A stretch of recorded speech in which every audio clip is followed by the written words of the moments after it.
end of the day session. So it's always a pleasure to be at ArabNet. I really was happy to be invited. I'm honored to be here, and also more honored that you make time to attend the last session of the first day. What we're going to talk about is about product market fit for startups and beyond. I better talk to you a little bit about myself, so you know what's my background. I am at American University of Beirut. I run the Entrepreneurship Innovation Center, the Darwazah Center, and we have a variety of activities. One of the major courses that we run is a graduate course that actually is a practical. It's during the course you're supposed to do a startup.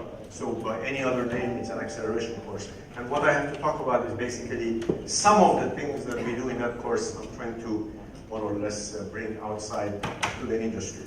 So without further ado, let me proceed. What's the agenda? I'm going to focus on the what and the why of product market fit. I'm going to try to touch base a little bit about the how, although I'm not sure how far I will get into it. And then along the way, kind of point out what's pivoting. All of this will become clear as we go on. I am assuming that most people are aware of these acronyms in the startup community, like what is an MVP? We mentioned that, minimum viable product and things like that. But basically, I'm not going to cover it in detail, but try to give examples. And I thought, what better to do than actually have a local case startup that actually is a product of our center. And one of the co-founders is going to hopefully join us later on, towards the end of the session, and he's going to walk us through some of the things that I've talked about the way they did it. And I think it's actually always better to kind of get a feel, touch and feel about how this happens locally. But one of, if you are a startup, if you are more a scale-up, at least you will see some of what this product market fit happens on the ground. Any questions from the agenda? Are we good to go? More excited? Yes! I know you're not excited, but you have to kind of show that you're excited. Okay. Right. All right. So, can we show the video? So, I'm going to show you a video because one of the things I want to do is kind of get you to see what we shouldn't be doing. It's not a long video. I will probably show not all of it, but some of it.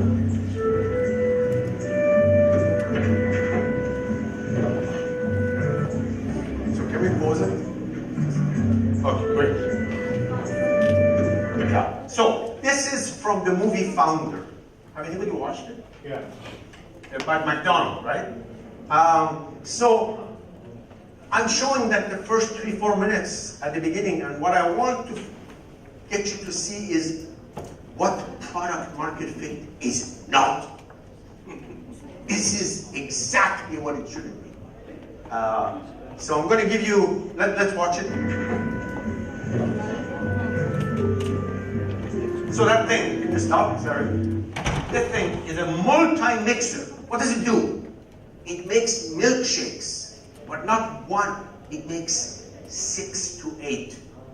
So it's a latest and the greatest technological development in 1952. So this was equivalent of what we call today, for instance, AI, right? It does 8 milkshakes, while a typical person can do only 1. So what is this guy doing?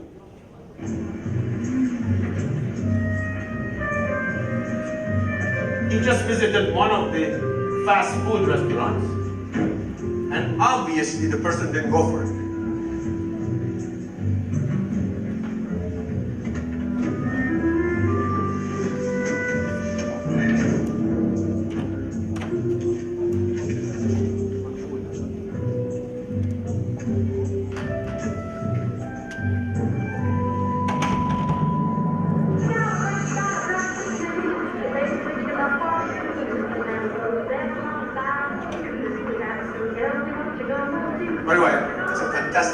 watch about startups. It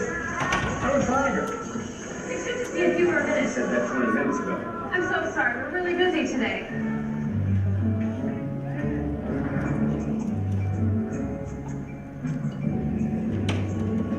You see, it only stands to reason here, but if we increase supply, demand will fall. Shit in the ink. You follow my logic? Of course you do. You're a bright, forward-thinking guy who knows a good idea when he hears one. So, what do you say? Okay, great. Stop it and let's go back. So, what's the lesson? I mean, why did I show this? Hear a little bit what you think. Yeah.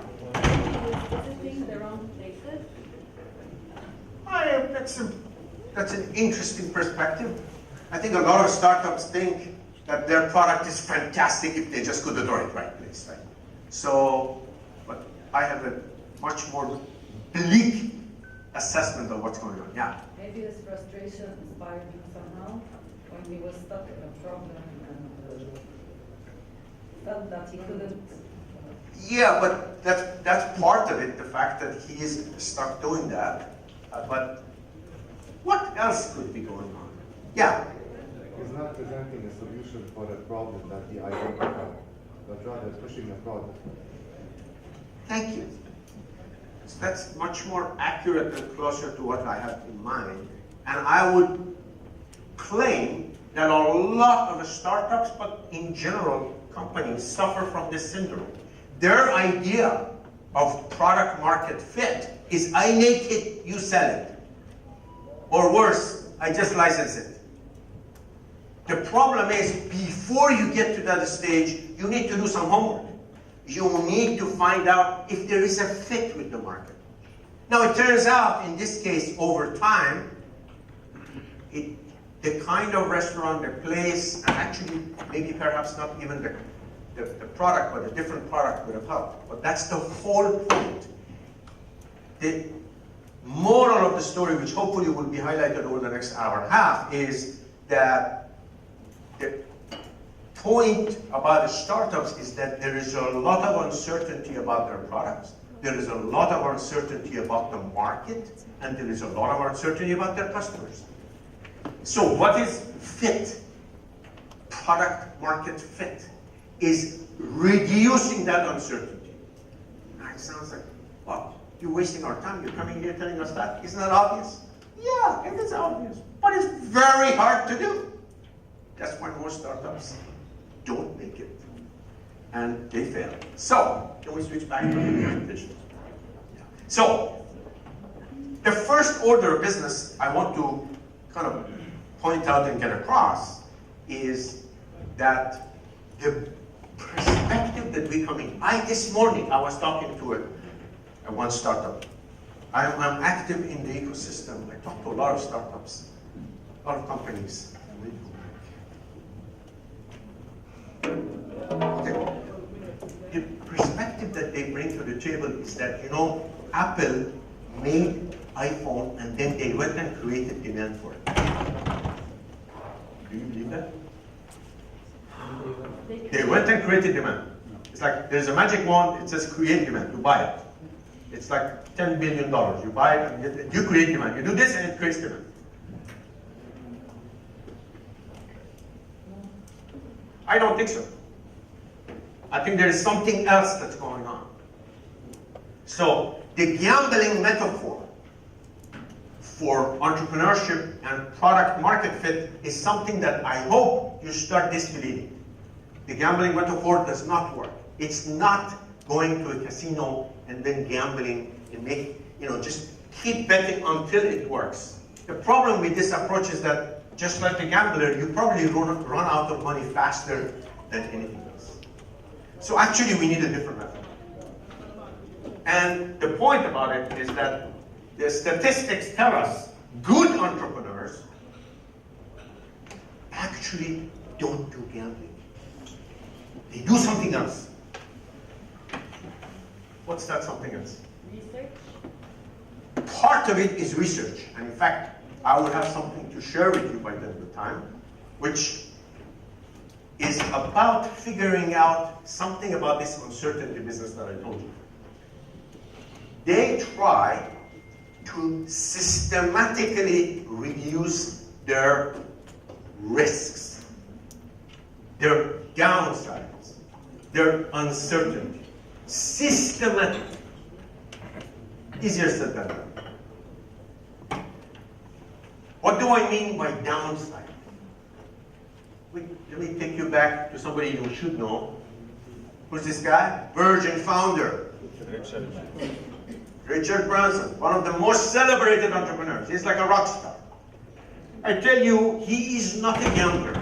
The opposite. I know the image they portray of him is that he is, the ultimate entrepreneur. Yes, the ultimate entrepreneur does what? They reduce their uncertainty. They reduce their risk. How do they do that? One of the interesting things he did was that when he set up Virgin Airlines, which was one of his first initiatives after Virgin Records, was that he got Boeing, he bought 10 planes from Boeing, 737s. He got an agreement that if things didn't work out, Boeing would take back the Turner planes in the second year. That's good entrepreneurship. That's reducing uncertainty. That's figuring out what are the risks you face and tackling them. And it turns out that's not easy, and it's not the same from one startup to the other. You have to figure out what is your downside. What is your risk? What is your product risk? What is your customer risk? You got to figure all of this out. That's my partner in crime. He's going to be on the stage later. Tell us about his startup. So, what is that we are doing when we are doing product market fit? We systematically prioritizing our risks based on the assumptions we have made. What's a startup? A startup is a bundle of assumptions. We are going to be doing interior design, and through that we're going to be selling furniture. Fantastic. That's a great value proposition for Moat. He's going to talk about it later. The problem is there is a lot of uncertainties. In fact, at the beginning, there is nothing that's certain. And that's the part that you got to wrap your head around that and try to find a good way of addressing it. So one of the ways that we do that, and this is not something I'm going to cover in detail, is that I'm sure there are other places or otherwise you can come visit us also at AUB, but other people in the ecosystem do that, is that you try to focus and document what we call your plan A. This is how MoatFit is going to move on. This is how Virgin is going to basically flying people around, what routes they're going to basically focus on, who are their partners, what's their core problem they are solving, are they going to focus on cost or providing value, etc., etc., etc. Then you have to figure out, what's the riskiest part of that? What's the unknown? And then by the way, since there are lots of unknowns, what's important is not so much that what's the unknown, it's the fact that you have to identify a few of them and then figure out which is the first one we should tackle.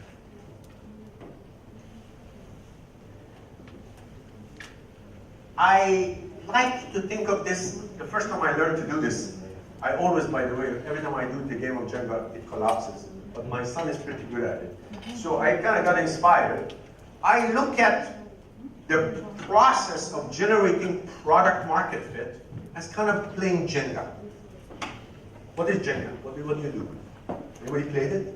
Yeah, removing pieces in the middle of the time. Whoever makes it fall first loses. Yes. So let's do a little bit of creative extension in startups. Let's look at these pieces of wood as pieces that if you kind of do without, the startup would not collapse. So it's like about ignoring those and concentrating on the rest. In other words, if you keep removing, that means those are not necessary for holding the structure together. So I kind of, as an analogy, I like to think of it like this. It kind of helps me to think systematically what's going on with this. Now, simple example always works better. So let's together walk through a couple of examples. First one is a restaurant. You know, I like restaurants. I like to eat, of course. Thank you. But somebody asked me last week, what kind of food do you like to eat? I said, seafood. I said, really? I said, yeah, I see food and I eat it. But you know, you're in heaven in Beirut, right, in Lebanon. Lots of good food, lots of restaurants, and lots of choices. Guess what? For restaurateurs, is a big problem. Why? It's a very competitive market. So, if you were to set up a restaurant, the latest and the greatest restaurant, what would be your riskiest assumption? I'm going to give you like 1 minute. I'm going to share with you what I think I've heard over the years people mention, but I want you to kind of think about what is your view. Let's give you 1 minute to think about this. Just jot down a couple for yourself.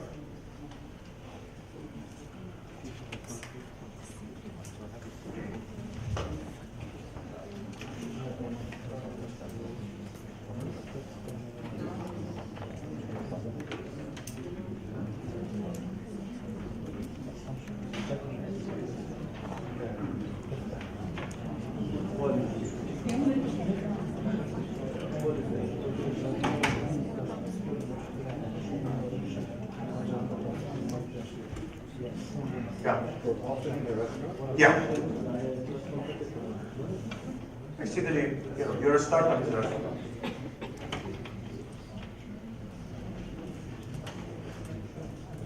Okay, so let me put up what I've heard, and I want to hear from what some of you have put down.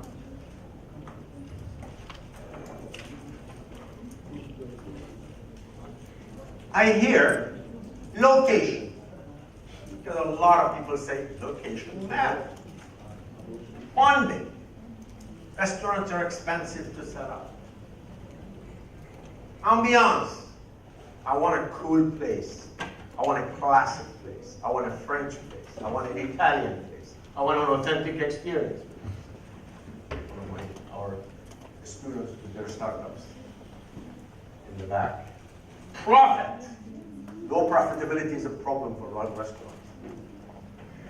Many. What do you think? If I'm supposed to think about my riskiest assumptions. Yeah? Will the people love our recipes? Will they love our food? Would the people love our food? I like that. Recipes, I don't know. I don't think they ever ask you about the recipes, right? I mean, I do, but I'm a crazy guy. So I will call the chef and I say, how do you make this? He looks at me funny. But location, let's start from the top. I have seen good restaurants in bad locations, and I've seen bad restaurants in fantastic locations. Right? Especially in Beirut. Right? You pass by some places, it's like this hole in the wall, but they're very busy. And you see some beautifully decorated restaurant. The food is... So, funding is important. But funding is not everything, because sometimes you're able to have restaurants, even money-ish restaurants, with little funding.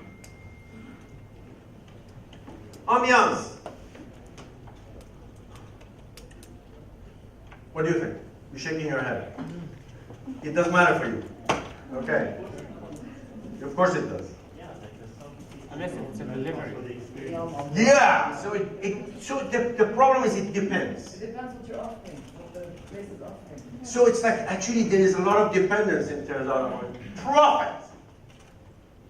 Depends, again. Is it supposed to be low margin place, high margin place? Is it relying on volume? Is it relying on having signature dishes that are very expensive? Depends. Menu. If you were to identify the riskiest assumption in all of this, if this is your, let's say, 5 factors, what would be the risk? What did you put down? Menu. Food is menu, okay. None of those. I would assert to you that one of the key things restaurants have to do, restaurants have to get your attention. And in places that also there's a food palette that's sophisticated like Lebanon, they have a bigger challenge because basically there are so many choices. So the first problem you have is actually getting a customer to actually come visit you and eat your food. That's why a lot of people do soft opening, they do a tasting, all of these things. Still, even if they let you in, even if you come in and taste, what if? Will you come back? That's even a bigger challenge. Because sometimes you go first time and you're embarrassed. You kind of smile, but basically you vote with your feet. You never come back. So it turns out, if this is a problem in a restaurant, how would we want to solve it? And let's figure out what are the lessons. If this is a product market fit in a restaurant, and we will see what do I mean by product, what it's supposed to entail. Any ideas? How would I try to get somebody's attention? Some of my friends who are into this business, yeah. Social media. Social media, okay. That means that you basically set up the restaurant and you basically get people to pay attention. Making Marketing, promotion, okay. What else? Public relations. Making value. Public relations. Making value to them. Wow. When you give them value, they will come back, no matter what. Okay, how do we give them value? That's the biggest problem. Nice What food. value? Nice food. Nice food, I like that. We need to know what the market, how do we find that out? We say, what do you want? And you say, I want chicken. And then we go make it. Yes. Yes. I think there is truth to that, but not the way I did it. I would say one of the things you want to do is actually perhaps start the catering service on a small scale. Khaloof in Marma Khayr is a new restaurant opened last fall. Has anybody been there? Yes. Okay, what is it? It's the lamb, the traditional lamb. Traditional lamb, I like it. I like the hand movement. Brown. It's a rotisserie lamb in the back, and it's basically cooking all day, and they cut pieces and they serve you. But when I asked Sharbel, the owner, the co-founder, how did he arrive at this? Because I wouldn't have. He said, actually, I'm from Bijan near Faraya, and I did a lot of catering for people who used to come there, and they used to, I am good with meat, and we have good meat there. So I started doing a catering service for these chalets. And then people started asking me, do I have a restaurant? Why am I bringing that up? If you have a hard time getting people to come to your restaurant, and if you have a hard time getting them to come back, one of the easiest way to test, to actually see if you cater, there will be demand. Because why? Why catering is preferable? Small investment. Reduce the cost. No. Exactly. What else you can do? If you're like me, I like to cook. And I like to experiment. My wife doesn't think of much of my cooking. But, okay. I think your wife doesn't think of much of your cooking either. I think most wives don't think of any of us cooking. It's okay. We will survive. You go But- to food exhibition. Yes. Food exhibition. Food exhibition is another idea. Take food tasting. Another idea would be that I invite people over and give them some version of what I like and a variation on these things. And basically, what am I trying to say? Why don't we test the idea before we make all these investments? That's a lot like Virgin, cutting down on the risk. Yes? You know the restaurant in Sharif, I think most of Yes. you know it. The owner of the restaurant, Sharif, actually, she's not a cook. She used to invite people to her house, okay, to eat in her house. But she used to give them every time a special experience. And from that point, people started telling her, why you don't open your own restaurant? Exactly. And then she opened Sharif, and now Sharif is all over the GCC, you know. And she gives them a certain experience. She gives them a set menu like in the house, you know. You don't choose your food. Your food is chosen for you. And you go there, you just have the experience to eat, and the decoration is like a house. So this gets rid of, this is a very good example, or the Kharouf restaurant is a very good example of cutting down on your risk by getting a better feel for what's the product market fit. Who are the customers that are interested in your product? So what we want to systematically think in terms of a restaurant is that now we settled on the fact that the food is the most important thing. That's the case, then we have to figure out how do we reduce, if that's the riskiest assumption, then we have to figure out ways to reduce that risk. And of course, one of the key ways of doing that to find out, like in Sharif, like Kharouf, that people are interested in this, so let me test out and see. And of course, modern technology comes to this. Actually, it's not that modern. Food trucks have been around. They used to be associated with cheap food delivery. There used to be lots of trucks around, you know, basically selling hot dogs. But nowadays, food trucks have become an in thing. This particular one is from the San Antonio area. I have some friends there, and they're into food, so I've gathered some material. These guys did something interesting. It's a couple, and they thought that they could make a run at making cupcakes and call it Hey Cupcakes. Problem is, where is the demand? Who are the customers? Will they come? How can we reduce the risk of setting up a restaurant and then going belly up 6 months later, or not a restaurant in this case, a boulangerie, or some kind of place that makes sweets. Guess what? They're going where the people are. Thank you. So by selecting what they did, they systematically selected where the kids and families are.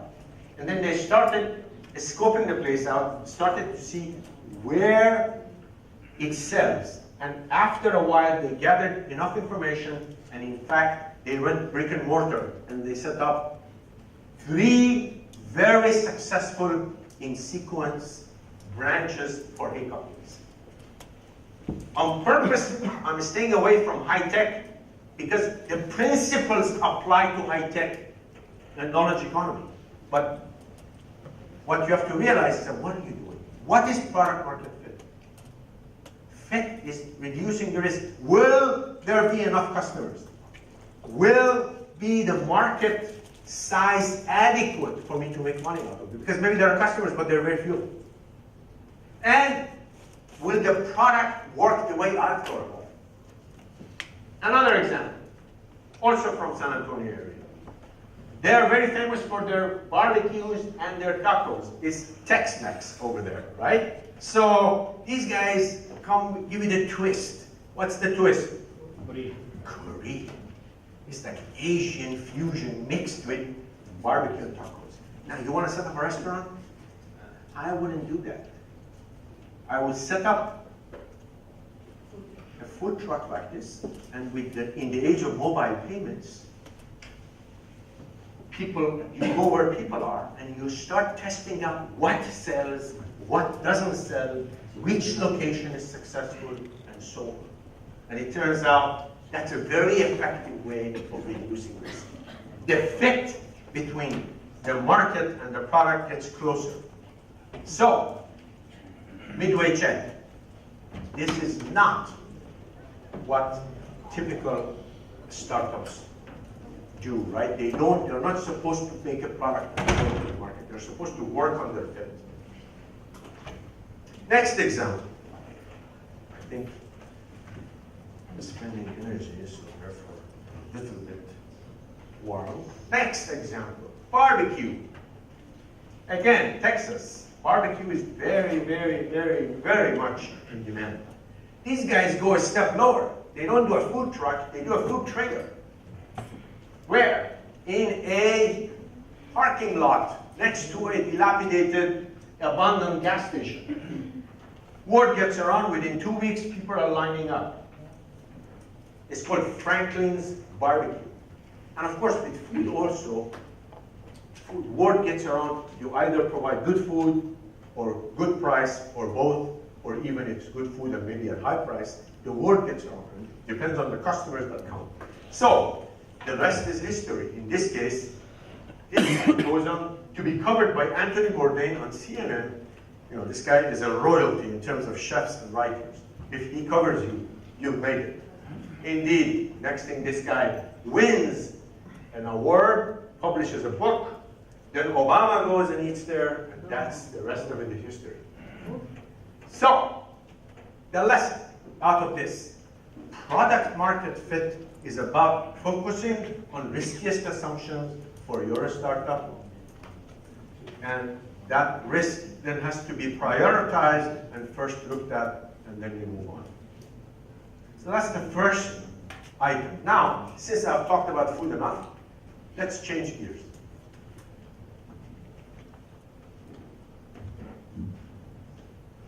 Who is this guy? Elon Musk. Elon Musk is an entrepreneur who has big vision for the rest of us. What's his vision? Colonizing Mars. That's a good one. I like that. Barbecue Mars. Set aside the stuff about space, yeah. Paper. Paper, but I'm mostly concerned, I'm talking about electric cars. Green energy. Green energy. Green ecosystem. Guys, one at a time, yes. Improving the world, but let's focus on the cars. So, you want to make what? Green ecosystem. It's a Self-driving. A small footprint, a small carbon footprint cars. All electric cars that are available and affordable, and he wants to move to a totally green transportation system. I'm talking about that part. I mean, he has a lot of other ambitions. Okay, if that's the case, and that's what he wants to do, how would he proceed and do what first? Applying the same restaurant principle. Start with the Start? of his manufacturing. Okay. In America. Okay, so what would that look like? Let's start saying, he wants to identify his top riskiest assumptions. So let's stop here, and what I want you to do is again jot down for me a couple or one. Okay. Others? Well, his model was by ordering the car and building it through the internet. And instead of building cars, building inventory, and setting up dealerships and selling the cars. So other manufacturers, this is their model. They have a huge overhead cost. You are 100% right. This gentleman has a very good point about distribution. But what I want you to kind of think about is the riskiest things to do with this particular venture. Yes? How to fill the car with it. How to fill the car. Charge the car. Yes. That's a very good point. Yes. Mileage compared to the gasoline. One second, sorry. What? Range. Range, yes. Performance. Batteries are not big enough. Big enough batteries. Okay. Design. They are very performance. Performance. Design. What? Production cost. Production. Compared to gasoline. compared to gasoline. Good. While we're waiting, I'm waiting for electricity, so it's good actually we're having this discussion. Yes. Is the market validation or timing matter? Is it the market is ready to capture this technology? Good point, and we're going to come to that. So, and these are all connected together. But the most important thing that you should realize is that you can list a lot of risks, but which one should you focus on first?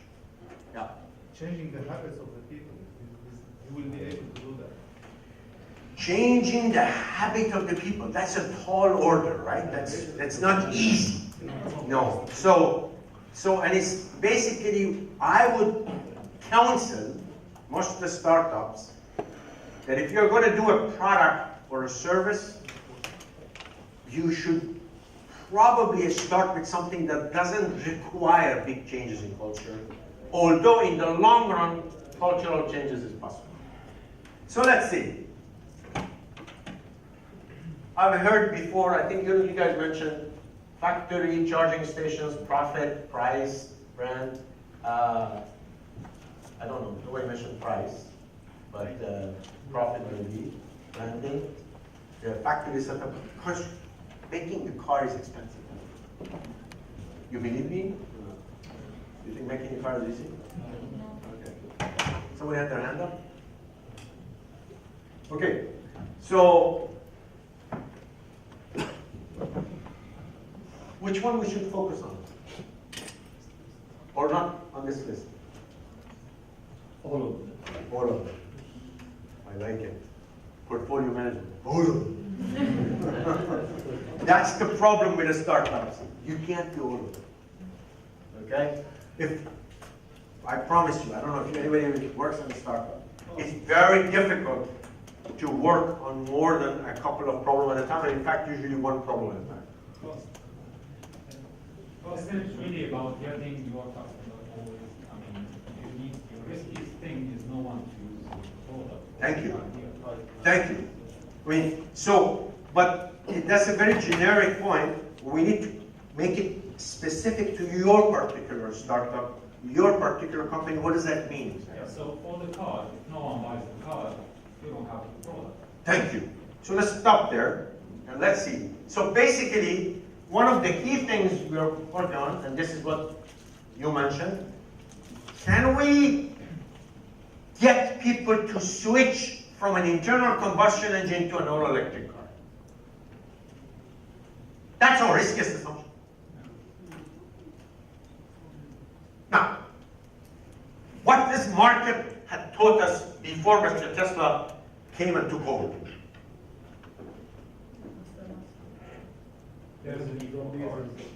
There was evidence of demand for going green at best, but it was an interesting case. It starts with H. Have you heard of hybrid cars? Yeah. What are hybrid cars? Half and half. Half and half. More like 60-40. 70-30. Depends.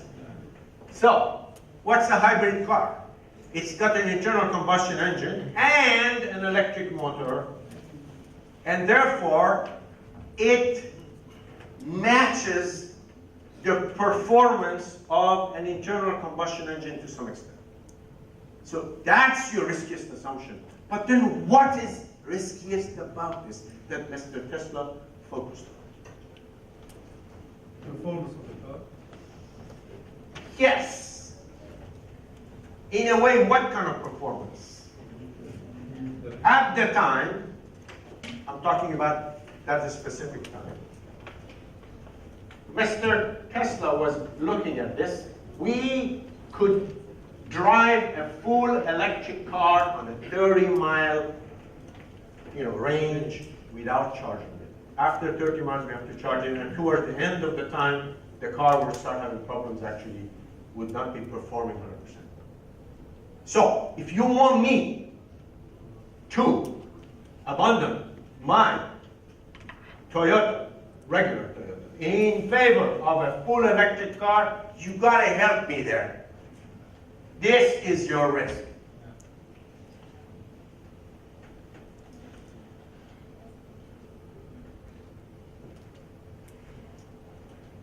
200 miles, 300 kilometers, not bad. That's a typical tank of gas that carries you on a typical car. So if you can compete at that level, that is one of the key problems that you have to overcome, and you have to be able to match the performance. So you see, we focus and narrow down on specific things for your particular startup. And it turns out for every startup that's different. That's the issue. It's not like, oh, this is a template on detail you can apply. The principles I'm highlighting, but you will see when Mutfit will talk, in their case, there were specific things that they have to focus on. Well. If you are just building a better battery, why build an entire car? Because at the end of the day, what you want to improve the performance of the battery.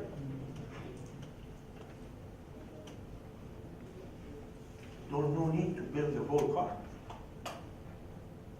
You agree? Maybe? Let's start. Let's start? Let's start with the battery. Yeah, let's start with the battery. Your riskiest part of the startup is the battery. Because if the battery doesn't hold the charge for 200 miles, you're dead anyway, so who cares about a good car? It's history, as they say. So, the first Tesla is a roadster. What kind of a roadster? It's a Lotus Esprit roadster. The body and the chassis and everything to go with it is effectively licensed from Lotus.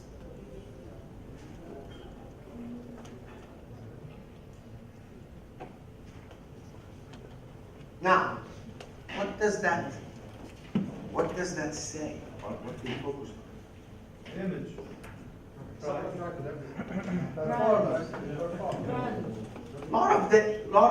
lot of the factors that you're highlighting.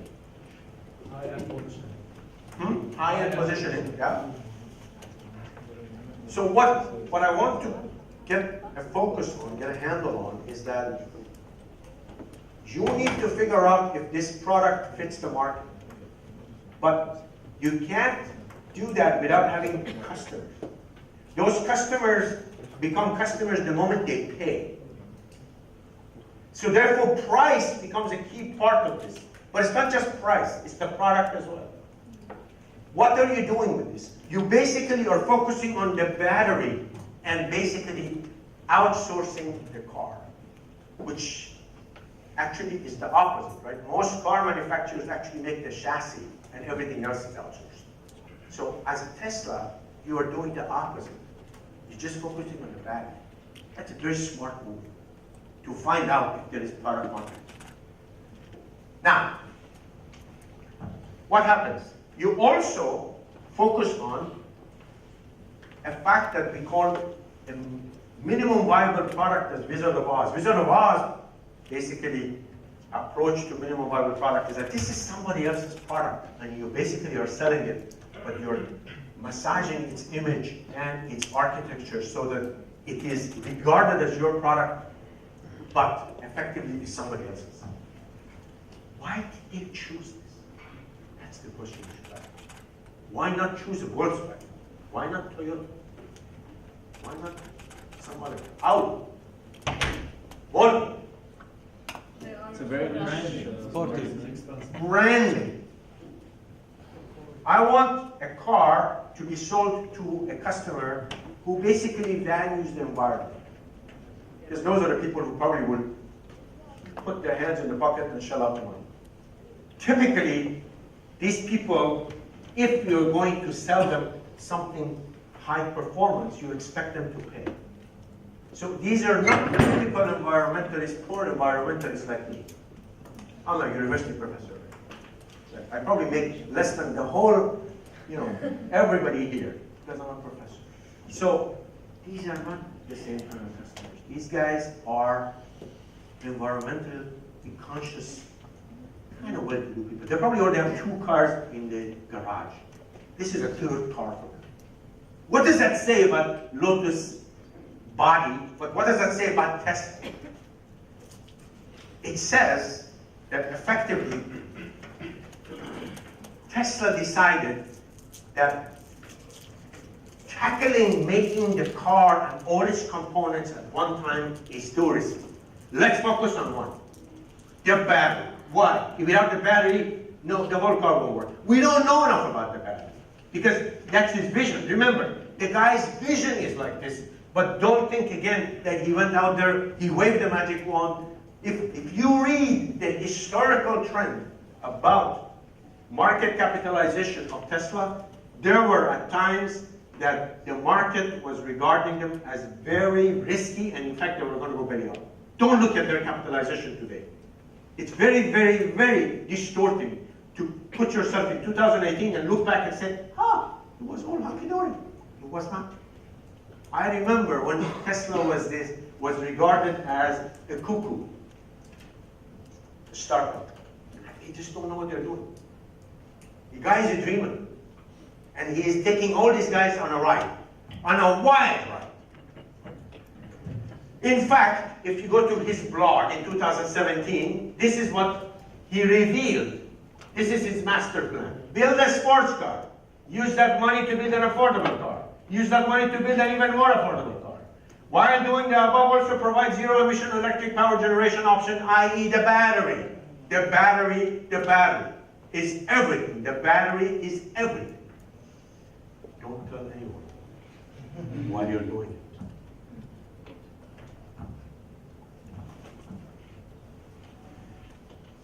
So we said, why did they choose Lotus S3? Yeah, imagine if they had, the latest car they announced, 2016, right? It's the third model, and it's supposed to sell for $35,000. Suppose they had announced the $35,000 car in 2007 when they announced the original car. Some people would have gone for it, but the market would have been very skeptical. And it would be just like the Prius. It would be just like a Prius, and also it may not take off, and they are not learning from the things because it's not clear which part is the riskiest. So, and we know that if we start at that, and we discover we have problems, let's say we price the car at $35,000 and say, holy moly, we underestimated the price of battery and the price of chassis. Oh, by the way, sorry, it's double the price. We underestimated it. Excuse me. Never mind that you ordered 200,000 units. It's okay. We just increase on your credit card a little bit. Yes. You have a question? So the price point was a key part of going high, assuring there is demand for the product, testing to see if there is demand, because you don't know. Since there was demand, afterwards you can actually make a point of lowering the price and you will do fine. And of course, the Stage 2 Model S was announced. Lotus 3 was selling at 110, 120, 115,000. Look, this model, 67 is the base model, typical model on the street, $80,000. This is Model S. They did quite well. They sold 120,000, 150,000, something like that between those two. They learned a lot. They set up the factory for the car actually when they did this. They tooled up. And of course, all the things that we were talking about distribution of the car came about in this.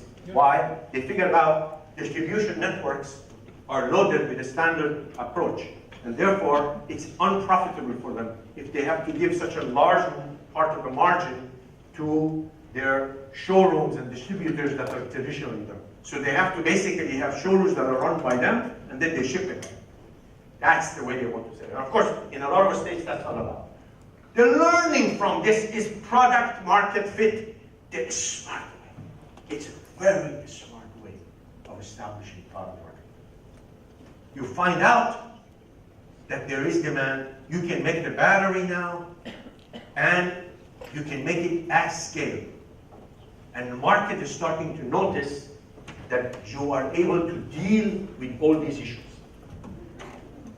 Voila. You announce the $35,000 Model 3. And of course, it's also named Model 3 because it's a third car. $35,000. Imagine if you had done the other one. You announce the $35,000 car, 1 year into it, 2 years into it, you say, sorry, it's more expensive. And you kind of scurry around, and then, investors may pull the plug, and then by the time you produce it, you say, well, it's actually 120,000. Sorry, you made a mistake. The opposite. High price point, over time you lower it.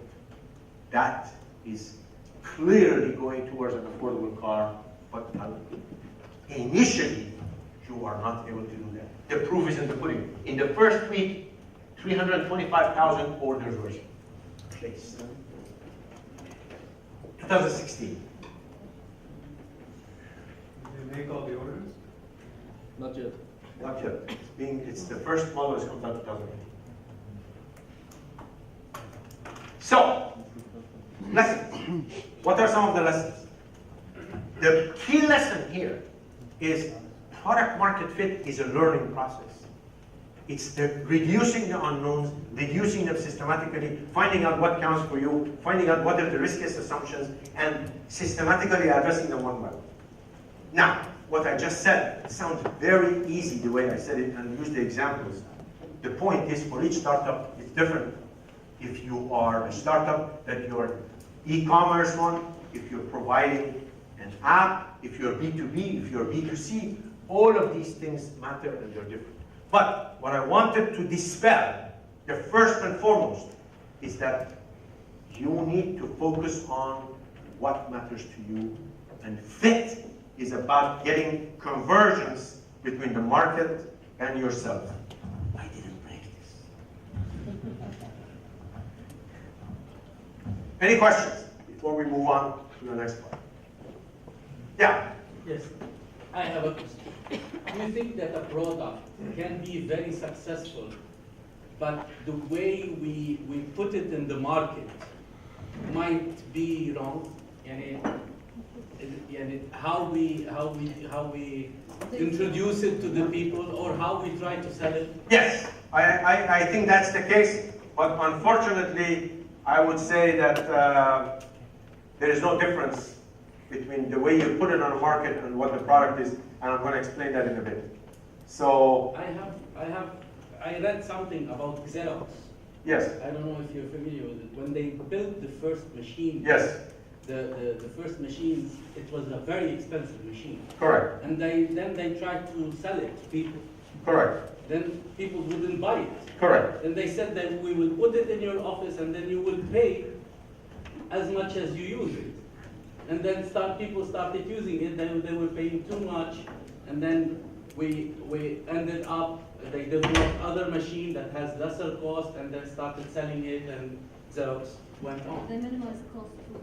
So the lesson of that, I hope, and I'm going to, because we don't have a lot of time, the second part of the thing, I'm going to run through it fast because I want Hassan to come up and talk. But let me cover this by going through it, because I want to talk about business models. What you're talking about, and I want to say it and then I will cover it, because then it's clear and then I can go through it fast.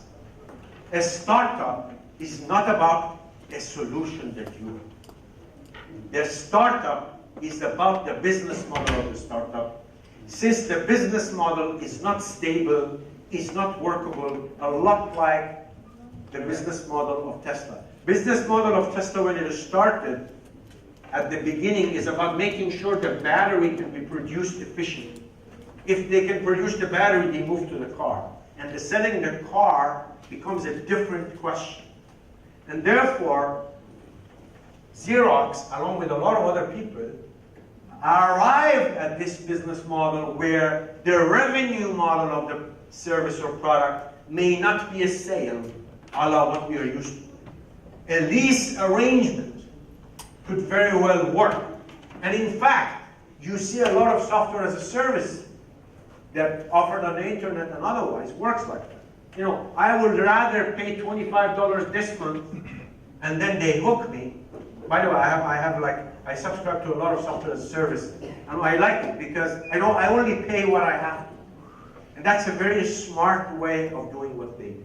Right? So, but what's the moral? The moral is that a startup business model is the startup. It's not your solution. Because I see a lot of startups.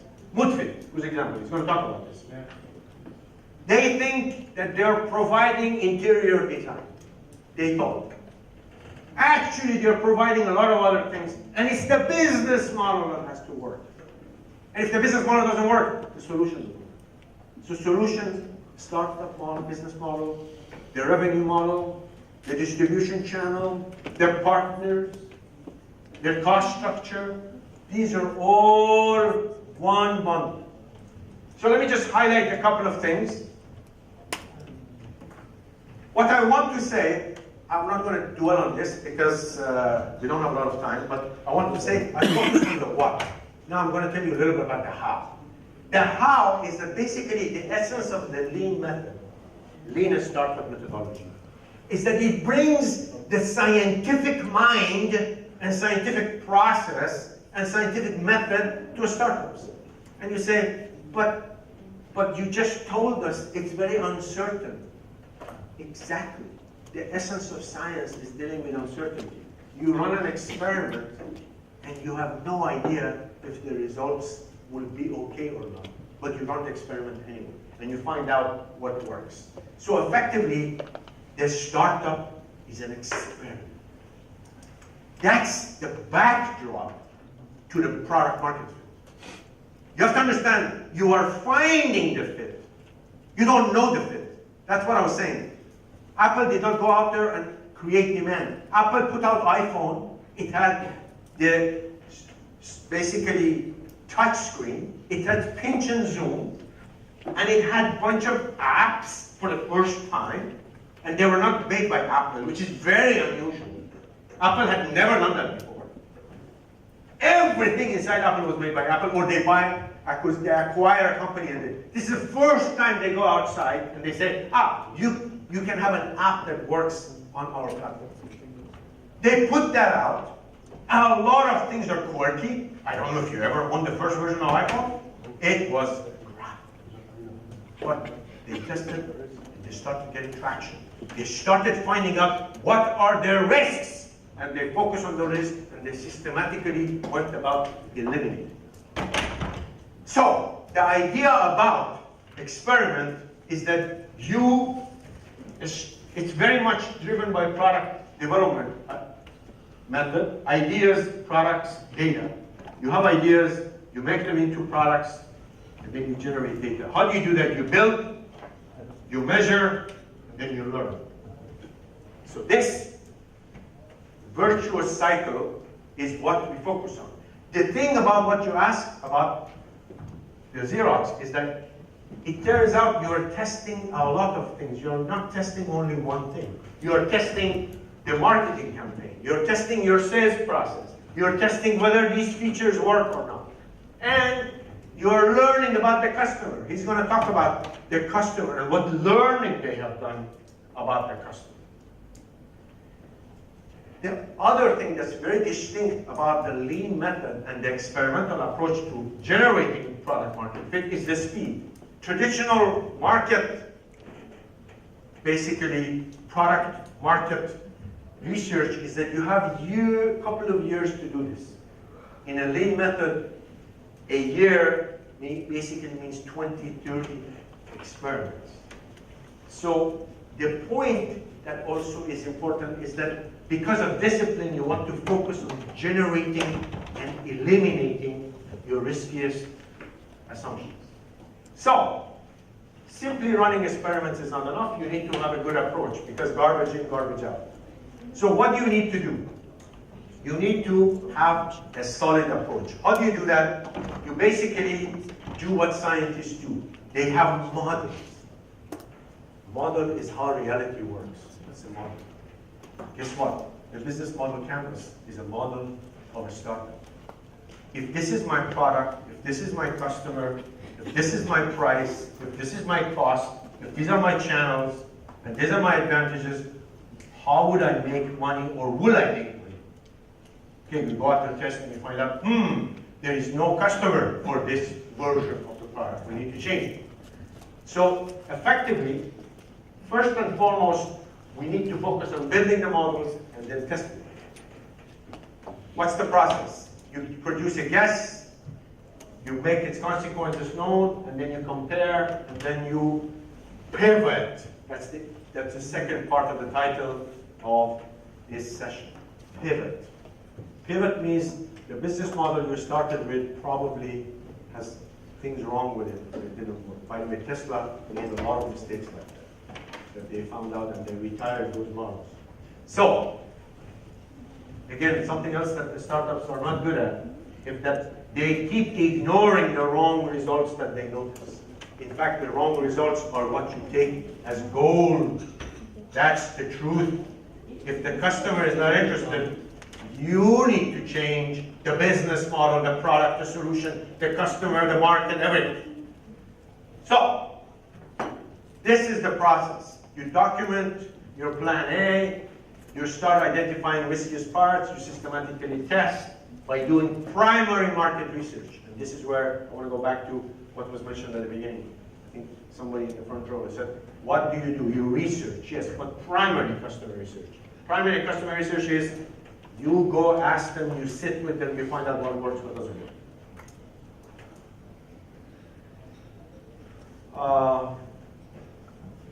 I give an example of this is that, what's typically in algebra, they used to tell us what's the local maximum versus an optimal maximum.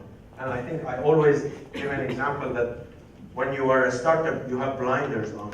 And it's like landing in a mountainous area, and then you're climbing, and because you're climbing, you think you're reaching the top, the hill, top of the hill. And it turns out, because you're so focused on your startup, you're not seeing the other hill that's much higher. So, overall, the moral of the story is, we basically start testing business models. That's the way we contain all the riskiest assumptions. And then we find out what are the red areas, we find out what are the green areas, and we slowly eliminate the poor or non-working business models, and then we arrive at something that we are comfortable with, and usually a couple of versions. And then we move ahead. I'd like to stop there, and I'd like to ask Hassan to come up. Before we move on to him, he's going to talk about his startup, and then kind of on the ground some of the things they did. But is there any questions before we move on? And if there is a time at the end, I will kind of leave you with a couple of interesting points. I'm going to leave you. Hi, I'm Kastan Abifadeh, co-founder of Moat. So before I start, just walk through the platform that we created. So Moat is an online interior design platform that helps you furnish your apartment with a professional interior designer for $300 per month. So how does it work? First, you take a design quiz. You see pictures that you like or you don't like. And accordingly, our matching algorithm will suggest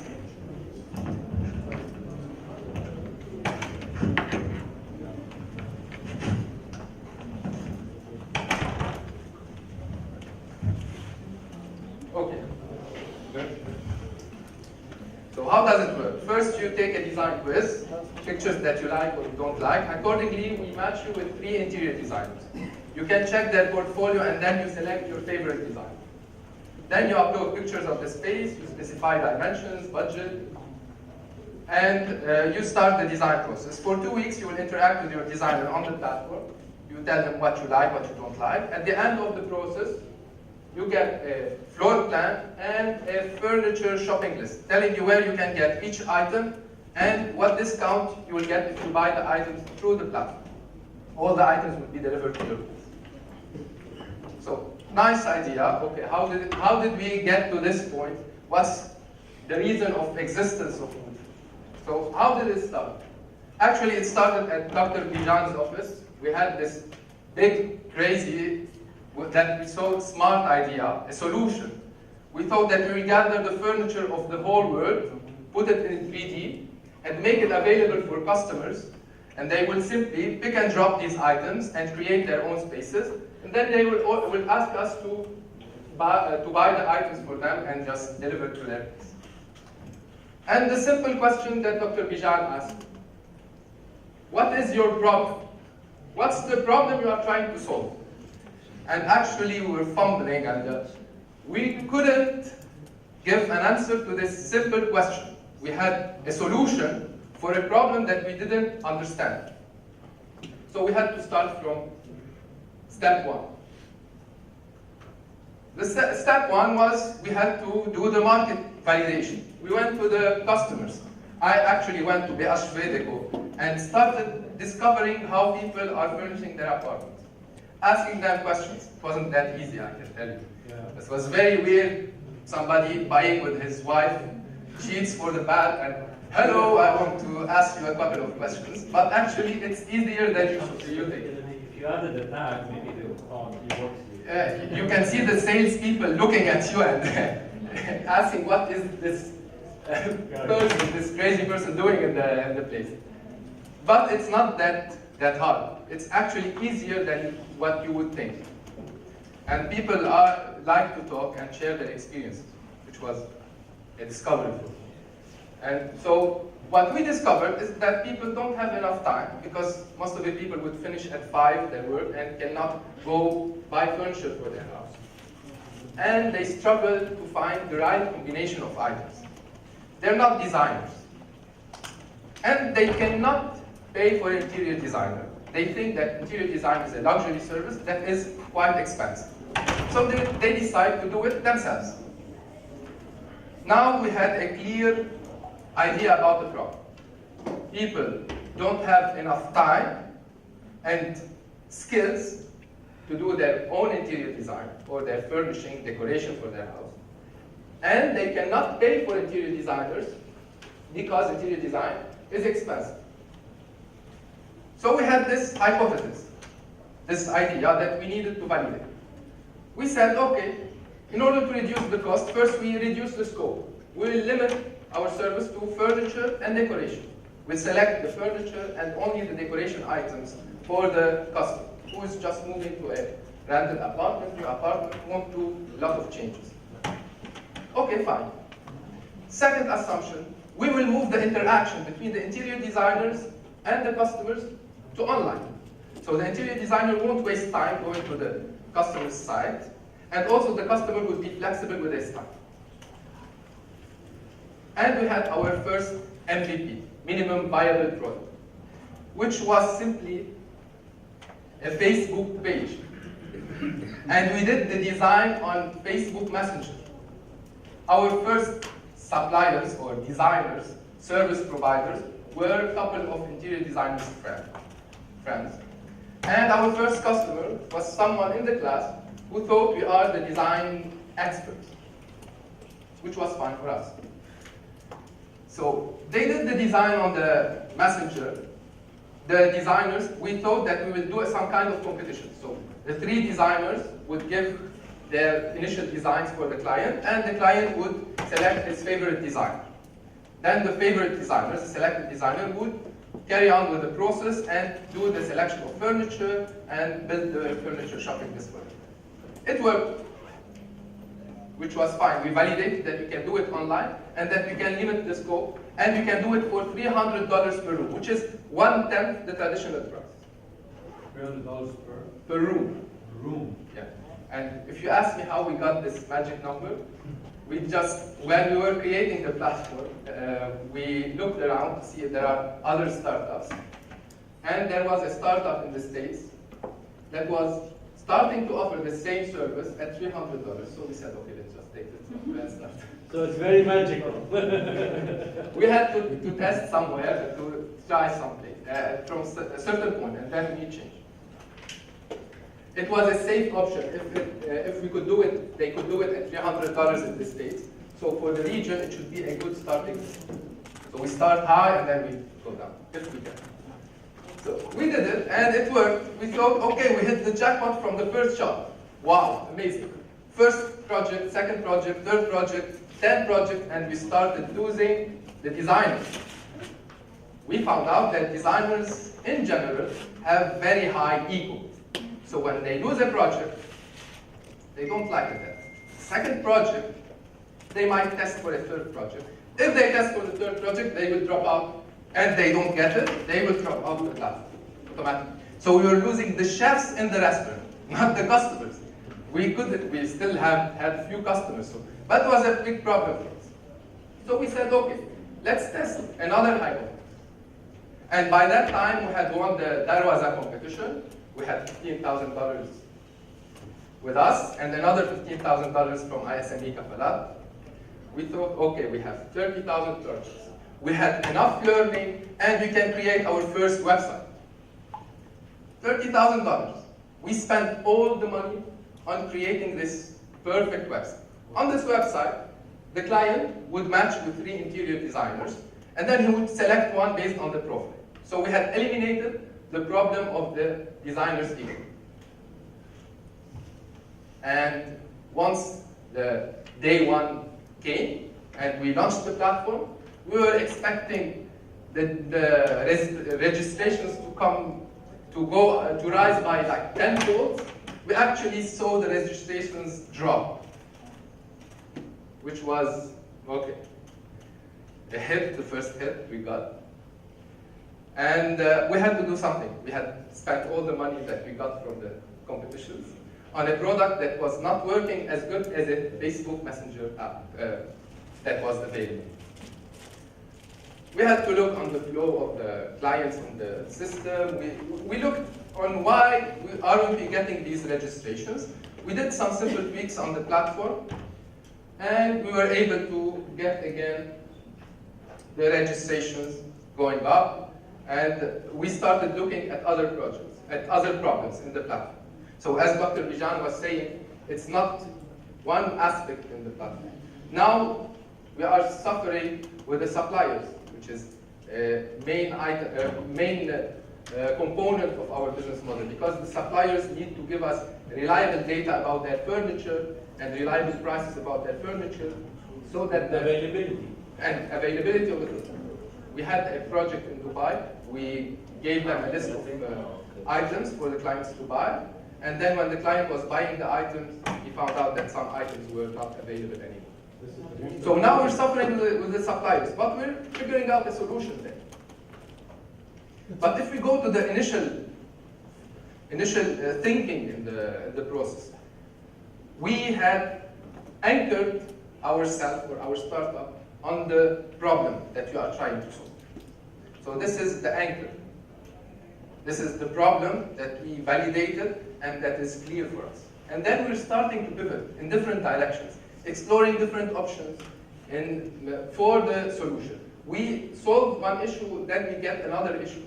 And it will be an endless process, I guess, for optimizing the creation of the platform. But what's good about it, about this lean startup methodology? First, you validate fast, very fast, and very cheap. Forget about the $30,000, that was a mistake. And I tell you, if you win any competition, or if you have any money in the bank, just be very, very careful in spending every dollar, every penny. Now we're getting investment. We've learned this, not the very hard way, because we didn't pay that much from our own money. But we now at least know that every penny counts. That's a major point that will make a lot of startups spend a lot, and without getting the feedback from the market or from the experience and the changing accordingly.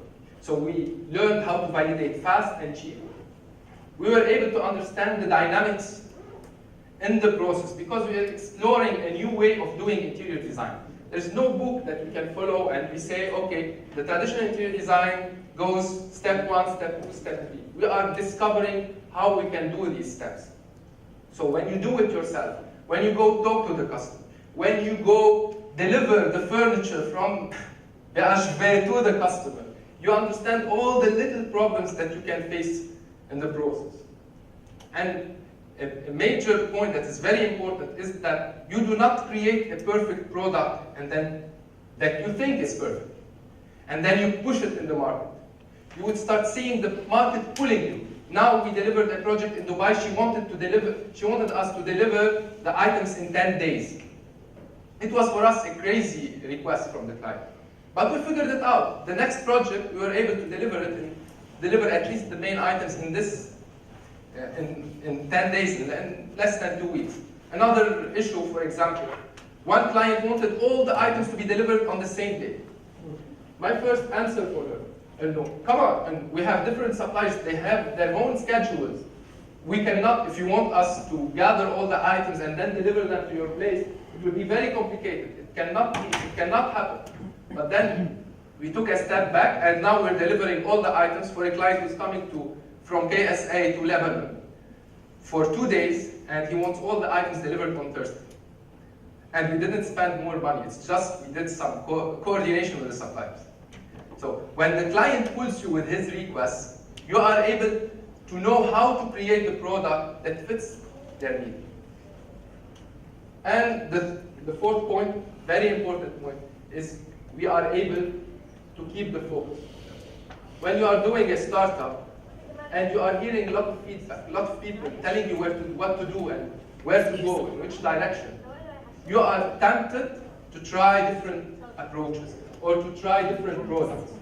But when you are focused on your value proposition, on what's the problem that you are trying to solve, on what are the clients that you are trying to offer this service for, you will be able to move forward. Otherwise, you turn around and do nothing.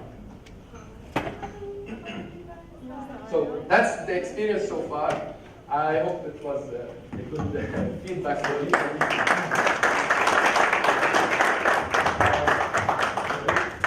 Yeah. So you said you spent $30,000 on the website. You still have the money. Where, other than the website, did you spend the money? If you go to the business model canvas, there are different items in the business model. What we did is that we focused on one item, which is the channel, how you are offering the service to your client. And we put all our money there. The smart way is to identify that different startups have different strategies. But the smart way, or if I want to do things differently, I would identify which blocks in this business model canvas have the highest risks and see how I can invest this money in a smart way to validate or to know how to eliminate the risk in different blocks of this money. Not only focus on the product. We learned with Dr. Bijan that the product, you need to create an MVP, and then you test and learn and create something else and test other things. Don't spend the money in one place, but you will be tempted. Like you want this perfect product. You would always think that things will happen fantastically and that you will know how to do it. But unfortunately, it will never be the case. You will never, unless you're extremely lucky, you will never know the right solution until you test. So keep money for many iterations. Thank you very much.